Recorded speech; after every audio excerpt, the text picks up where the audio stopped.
Hello मेरे प्यारे बच्चों, इस वीडियो में हम क्लासिफाई करने वाले हैं acute angle, obtuse angle, right angle, straight angle and reflex angle. सबसे पहले हम ये देखते हैं कि अक्यूट एंगल क्या होता है।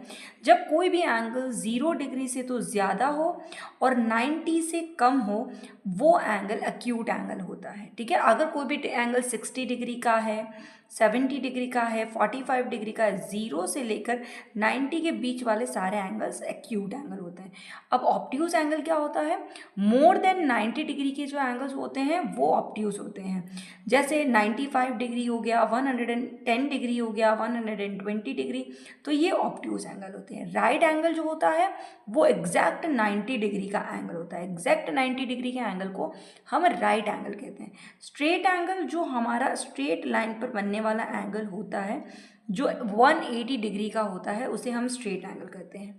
और रिफ्लेक्स एंगल क्या होता है? जो more than 180 and less than 360 होता है। इस तरह से जैसे ये एंगल है, तो ये पार्ट जो है, ये वाला हमारा रिफ्लेक्स एंगल है। ठीक है, तो ये हमने क्लासीफाई कर दिया एंगल्स को। अब हम ये सीखते हैं, अब हम क्लासीफाई करते हैं, हम इन क्वेश्चंस को देखते हैं और क्लासीफाई करते हैं। ठीक है, सबसे पहला वाला देखेंगे तो ये हो जाएगा ऑब्ट्यूज। सेकंड वाला भी देखेंगे, ये भी है ऑब्ट्यूज क्योंकि ये मोर देन 90 डिग्री है, ये भी ऑब्ट्यूज एंगल ही है। ठीक है, ये भी एंगल ऑब्ट्यूज है।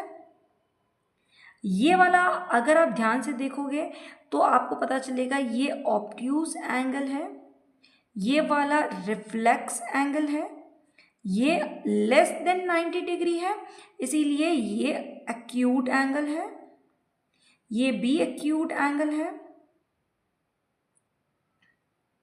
ये मोर देन 180 है, इसीलिए ये रिफ्लेक्स है, ये भी रिफ्लेक्स है। ये देखिए यहाँ पे 90 डिग्री का एंगल है, तो ये हो जाएगा हमारा राइट एंगल, और ये भी 90 डिग्री का है, इसीलिए ये भी राइट एंगल हो जाएगा।